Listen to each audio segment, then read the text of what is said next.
Ma'asyiral muslimin rahimakumullah. Qala Rasulullah sallallahu alaihi wasallam, ma nahala walidun waladahu afdala min adabin hasan an Amr bin Sa'id.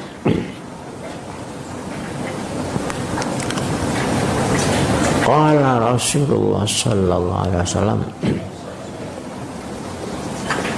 telah bersabda Rasulullah sallallahu alaihi wasallam, manahala,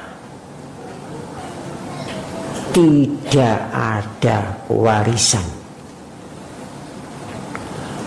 waladahu walidun waladahu, orang tuanya kepada anaknya, afdala, yang lebih utama, min adabin hasanin, dari warisan toto kromo yang baik.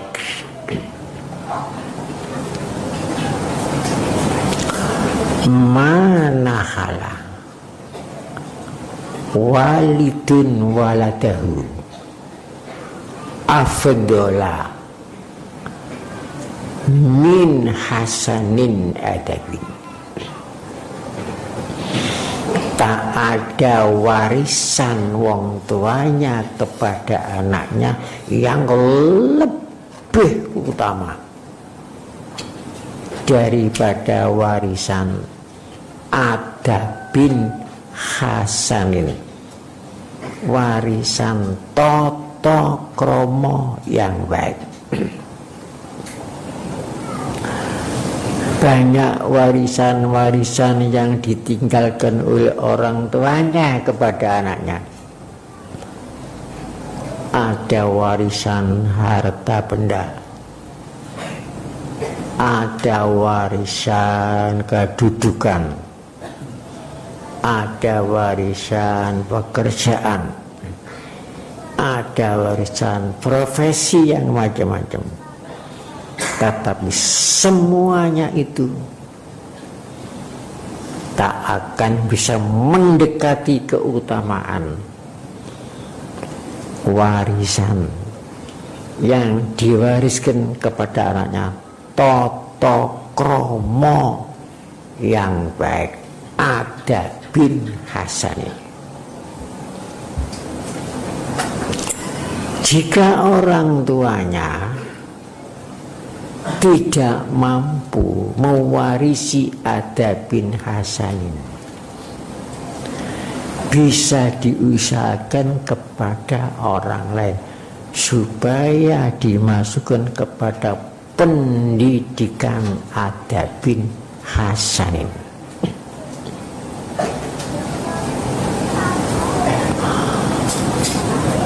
Adabin hasanin, adabin artinya toto kromo, hasanin yang baik. Toto kromo kepada Tuhan yang Maha Esa yang baik. Toto kromo kepada Rasulnya yang baik. Toto kromo kepada dua orang tuanya yang baik. Toto kromo kepada dirinya sendiri yang baik. Toto kromo kepada sesama manusia, apapun agamanya, apapun alirannya, apapun profilnya.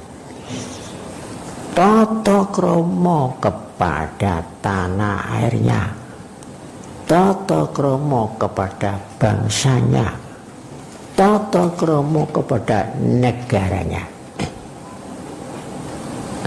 Itulah warisan yang tidak ada bandingannya yang baik. Jika anak itu tidak diberi warisan tata krama yang baik, bisa menjadi anak durhaka. Durhaka terhadap Tuhannya, durhaka terhadap Rasul, durhaka terhadap agamanya, durhaka terhadap orang tuanya, durhaka terhadap sesama manusia, durhaka terhadap tanah airnya, durhaka terhadap bangsanya, durhaka terhadap negaranya.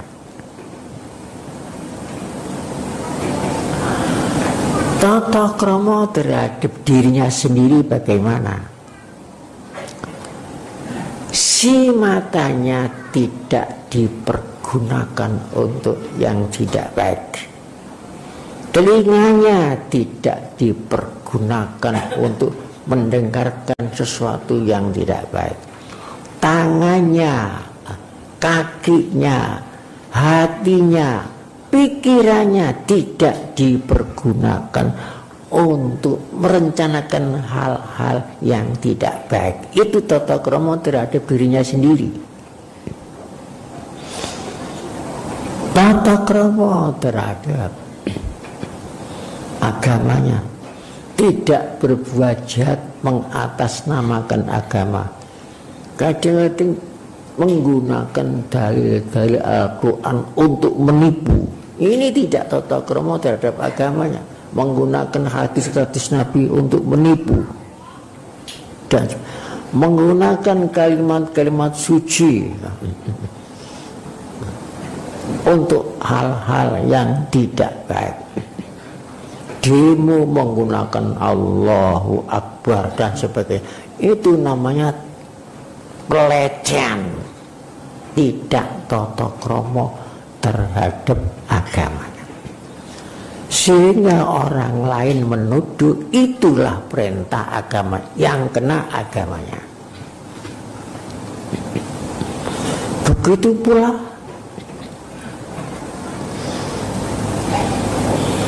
terhadap tanah airnya, merusak, merugikan negara, itu tidak tata krama terhadap negaranya. Hanya mengikuti hawa nafsunya, mengikuti keinginannya sendiri. Itu anak durhaka, warga negara yang durhaka. Itulah sebabnya saya berusaha menurut kemampuan saya. Anak-anak saya pun juga anaknya warga terkesedia harus diberi warisan adabin hasanin. Seperti anak saya yang telah meninggal dunia Nuzilal, saya ajak kemana-mana untuk melakukan pemandangan. Dan pernah saya ajak masang patok dengan Pak Bari serta Haji Fauzi, Mahmud dan saya masang patok di Gunung Mulyo, saya masang patok di Gunung Tidar, saya masang patok di Gunung Serandil demi untuk keselamatan bangsa Indonesia.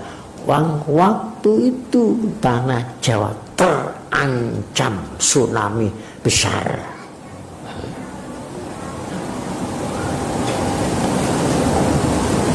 Itu saya mengajari supaya mencontoh, meninggalkan adabin hasanin terhadap tanah air itu. Begitu pula tahun 2005 anak saya ajari adab hasanin keluar negeri. supaya tahu perbedaan bagaimana bangsa lain terhadap bangsa kita. Sampai keliling ke 14 negara dengan mencari tulisan Nasru minallah wa fathun qarib. Takdir Allah. Dia meninggal masih muda. Setelah meninggal, saya cari apa yang ditinggalkan. Mempunyai tinggal. Kemudian meninggalkan uang beberapa puluh juta. Uang itu saya pergunakan. Uang ini harus dipergunakan untuk membangun monumen lagu kebangsaan Indonesia. Ini tata krama terhadap tanah.